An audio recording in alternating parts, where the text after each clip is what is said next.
সকাল বন্ধুরা, সীতারাম জয়ন্তী গ্রাম বাংলায় সবাইকে স্বাগত। সবাই কেমন আছো? আশা করি ভালো আছো। তোমাদের ভালোবাসা আশীর্বাদে আমরাও খুব খুব ভালো আছি। রাধামন্দির কাছে প্রার্থনা করি তোমাদের সকলকে ভালো রাখুক, সুস্থ রাখুক, আর আমার পাশে থেকো। ভালো বলতে শরীরের দিক থেকে ভালো, আর মানে এমনি মনের দিক থেকে একদমই ভালো নেই, কারণ বৃষ্টি অনবরত হয়েই যাচ্ছে। এই মাসের আর 8 থেকে 9 দিন আছে আষাঢ় মাসের, তো একভাবে বৃষ্টি হয়েই যাচ্ছে।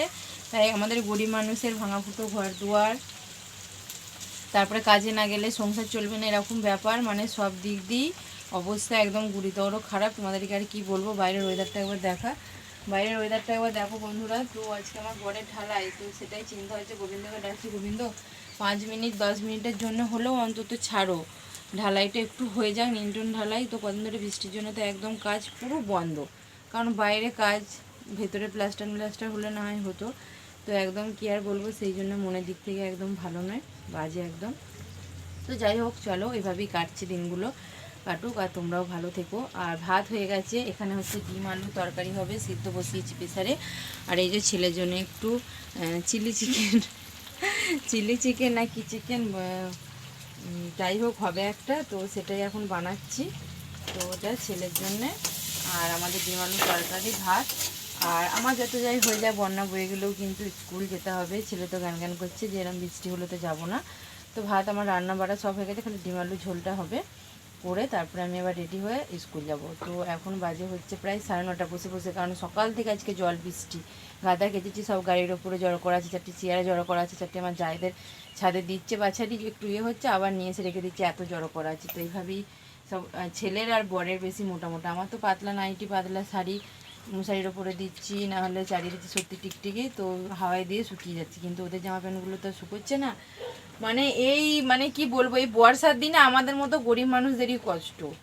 হ্যাঁ জানি সবারই কষ্ট, বৃষ্টির দিনে সবাই বেরোতে পারবে না, কিন্তু আমাদের ঘরে না পুঁজি বসানো আছে, না খাবার দাবার বসানো আছে, না জামা কাপড় শুকোনোর আলাদা করে ঘর দুয়ার আছে।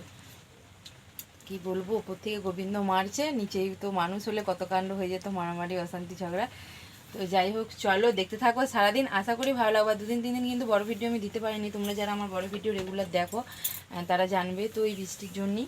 তো চলো দেখি আজকের ভিডিওটা কেমন হয়, দেখতে থাকো।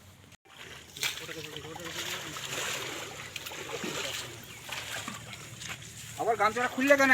মাছগুলো ছলকে পড়বে। সত্যি কি ভালো লাগছে দেখতে।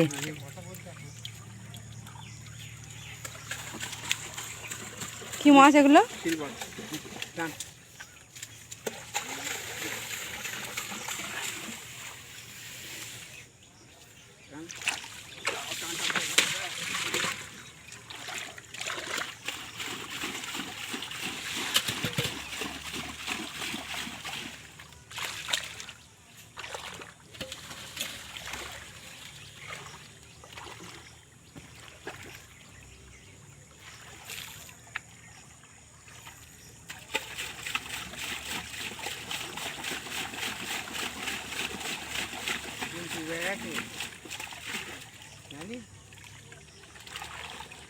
তোমরা কত জলে নিয়ে গিয়ে ছাড়লে মাছগুলোকে, দেখতেই পেলাম না। ওইটা ছুঁয়েছি।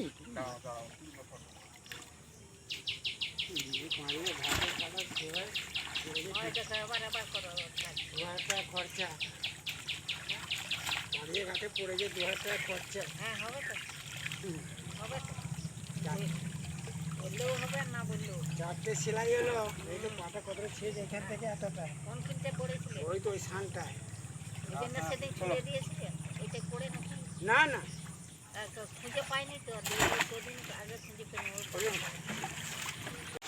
শুভ বৈকেল বন্ধুরা, তো এখন বাজে হচ্ছে 3টে, তাই বৈকেল বললাম। আর দেখো পুরো একদম মুষলধারে ঝমঝম করে একদম বৃষ্টি নেমেছে। আর দুপুরে খাওয়া দাওয়া হয়ে গেছে, সেটা তোমাদের সাথে শেয়ার করতে পারলাম না, কারণ দুপুর থেকেই বৃষ্টিটা হচ্ছে। আর আমাদের অবস্থা দেখো,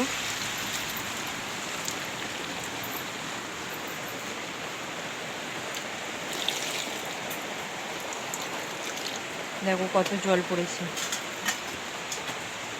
দেখো জলে পুরো একদম ফেঁসে যাচ্ছে, বুঝতে পেরেছো? উপর দিয়ে জল পড়ছে এত ঘরের মধ্যে, কী অবস্থা জল।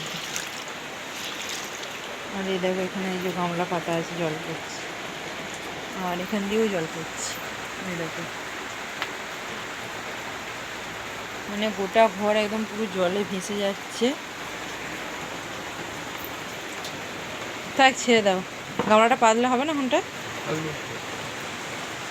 তো খুব খারাপ একদম অবস্থা, শোচনীয় একদম, কি আর বলবো। শুভরাত্রি বন্ধুরা। তো এখন বাজে হচ্ছে রাত 8:30। তো বৃষ্টির মধ্যে তোমাদের সাথে আর সেরকম কিছু শেয়ার করা হলো না গো। আর দেখো আমি রাতের খাবার দাবার বসিয়ে দিয়েছি আর কড়াইতে রুটি করছি। তোমরা কে কে কড়াইয়ের মধ্যে রুটি বানাও তো অবশ্যই জানাবে। তো চলো। আর কি বলতে গেলাম একটা, হ্যাঁ, বউয়ের বাজারে গেছে, তার কারণ হচ্ছে অনেক মাল ছিল, প্রচুর মাল ছিল। দেখবে না গেলে অতটা গায়ে লাগে না, যে একদিন দুদিন কামাই হয়ে বসে রইলো ঠিক আছে, কিন্তু মাল না এনে যদি না যাওয়া হয়, নষ্ট হয়ে যায় মালগুলো, তো খুব গায়ে লাগে। তো গরিবের অনেক জ্বালা বন্ধুরা, জ্বালার থেকে আবার যন্ত্রণাটা আবার বেশি। তো চলো, যতই জ্বালা যন্ত্রণা হোক, হাসি মুখে গোবিন্দর নাম নিয়ে এগিয়ে যাওয়ার নামই হচ্ছে জীবন। তো ঠিক আছে, তোমাদেরকে অনেক দুঃখের কষ্টের কথা বললাম। তো চলো এবার একটা হাসির কথা বলি। আর কড়াই রুটি করার মানে হচ্ছে আমি আর দু একটা জিনিস আর পুরাতে পারছি না, ভিজে ভিজে তো আমাকেই মাজতে হবে। তো সেই কারণে আমি এত কুটে হয়ে গেছি, জল ঝড়ের বাদলের দিনে। তো দেখো কড়াইয়ের মধ্যে রুটি বানাচ্ছি, আর এটা বড়ের রুটি হচ্ছে, আর আলুর দম হবে, যে প্রেসারে আছে আলু সিটি দিয়ে। আর এটা বড়ের রুটি হচ্ছে, ছেলের জন্য বানাবো হচ্ছে পরোটা 3টে। ও 3টে বেশি তো খায় না, এটা বড়ের হচ্ছে 4টে রুটি, ঠিক আছে। তো চলো ঝটপট বানিয়ে নিই। তো বৃষ্টি পড়ছে, শুনতেই পাচ্ছ অনবরত, কারণ বৃষ্টির কোনো মানে শেষ নেই। তো বরটা আমার কী করবে জানি না, ভিজে ভিজেই গেল, আবার ভিজে ভিজে আবার আসবে গাদা মাল নিয়ে। তো চলো একবার ছেলেকে খেতে দেবো, ফোন করবো। তো এই যে দেখো গরম গরম বাইরে বৃষ্টি হচ্ছে, কিন্তু যত যাই হয়ে যাক, পেটটাকে তো আর একটু তোমরা বলবো, দেখো এইসব বলছে, এদিকে খাওয়া তো ঠিক আছে, কারণ পেটটা তো কিছু দিতেই হবে, সেটা তো জানি, কী আর বলবো বলো। তো গরম গরম এই যে আলুর দম, আর এই যে ভাত হচ্ছে ছেলের পরোটা, আর বড় রুটি হট করে আছে, হচ্ছে কুমড়ো ভেজে নিলাম একটু। তো চলো যারা যারা খাবে চলে এসে বর্ষার দিনে গরম গরম রুটি, আলুর দম, পাঁপড় ভাজা, ঠিক আছে। আর যারা খাবে না তারা বাইরে দূর থেকেই দেখো। তো চলো কি আর বলবো, বৃষ্টি এরকম হতেই থাকবে, আর আমার কপাল আমার সাথেই থাকবে। তোমাদেরকে আর কি বলবো, টাটা, শুভরাত্রি। আগামীকাল দেখা হবে নতুন একটি ভিডিও, না তখন ভালো থেকে সুস্থ থেকে আমার পাশে থেকো। আগামীকাল দেখা হবে। টাটা, রাধে রাধে, শুভরাত্রি।